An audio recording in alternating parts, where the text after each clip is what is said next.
Welcome back to Unit 4, Lesson 3, doing the cast rule. So a little bit different examples here. This one says determine two other angles that have the same function value as cos of 161. What the heck, Mr. Wills? First of all, let's focus in on the angle. And our angle here is 161, so let's draw that angle. If I drew the angle, the principal angle, it's going to go somewhere right about here. We'll stop here. Why? Because it's not quite 180. So that's 161. So what I'm going to do from here is, from the origin, I'm going to draw a nice terminal arm. And there we go. And now I want to know, what is this related to cute here?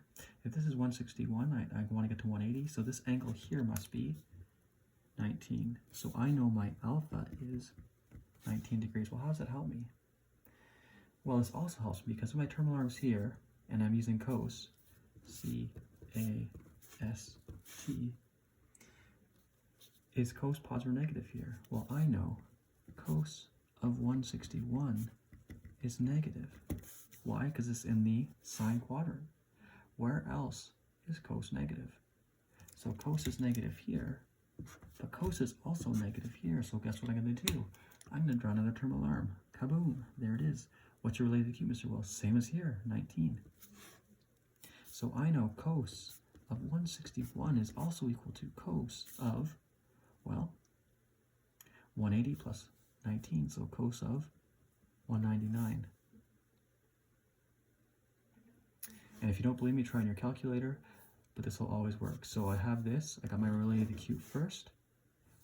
I decide that cos of 161 is negative because it's in the second quadrant, where only sine is positive. Then I did this, then I just put it in, where else is cos negative? Cos is also negative in the third quadrant.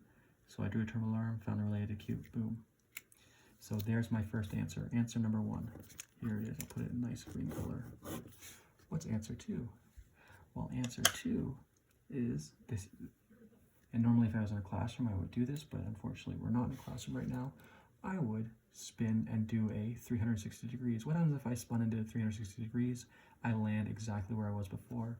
So the other option for this is, I can just do cos of 161 plus 360. Why? Nothing changes when you add 360. And what is that?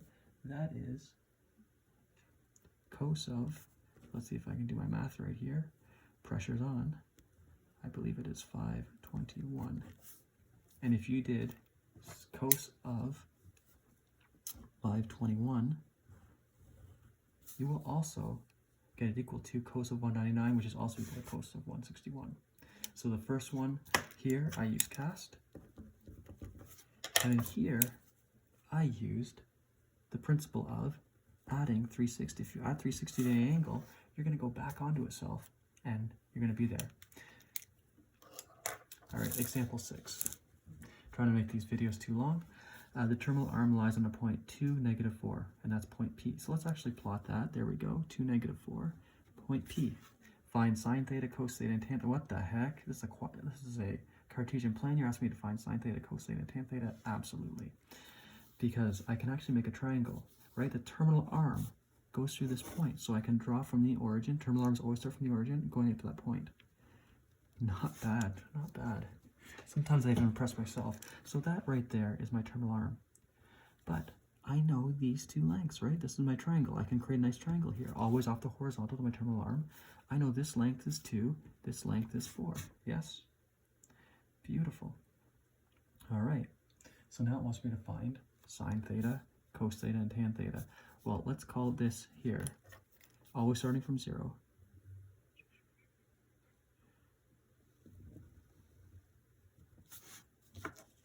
That has got to be my principal angle, but I want to find my acute. Before I can find my acute, I'm going to find the third side of this triangle. How do I find the third side of this triangle? Our Greek friend, Pythagoras. So this would be 2 squared plus 4 squared is equal to c squared. So this is going to be 20 is equal to c squared. So c is equal to root 20. We'll leave it as that. And so we have the third side. So when I'm doing this, sine theta is equal to opposite. This is my alpha. This is my theta. Opposite over hypotenuse, so it's going to be equal to 4 over root 20. cos theta is equal to adjacent over hypotenuse, and then tan theta is equal to opposite over adjacent. But Mr. Wills, what about cast? This whole lesson's on cast. You're right. C-A-S-T. What ratio is positive in this quadrant? Only cos. So what about sine and tan? Just put a little negative there. Negative, negative. And of course we can simplify this to -2. So tan theta is equal to -2. It's just asked me to find the ratios. What about the angle? Who cares what the angle is? I'm just asked to find the ratio. So here are my 3 answers. Kaboom, kaboom, kaboom. Now, what angle and standard position does the point P represent? So theta. So what I can do here is solve for alpha, and then I can do 360 minus the alpha to get that green angle here, and that's my theta. So that's really what this question's asking me to do. So here we go. I'm going to find my alpha, and I'm going to use the side lengths that were given to me originally, which were 4 and 2, so that means I'm going to use tan. So tan alpha is equal to 4 over 2. Mr. Will, shouldn't that be negative? No, I'm using it as my acute, so it's always positive. So tan theta is equal to 2.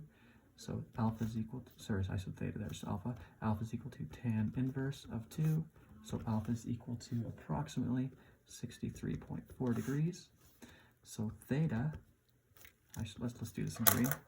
So my theta will be equal to 360 minus 63.4.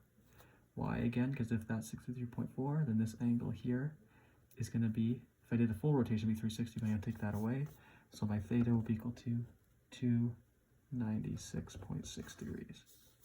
So 296.6 degrees.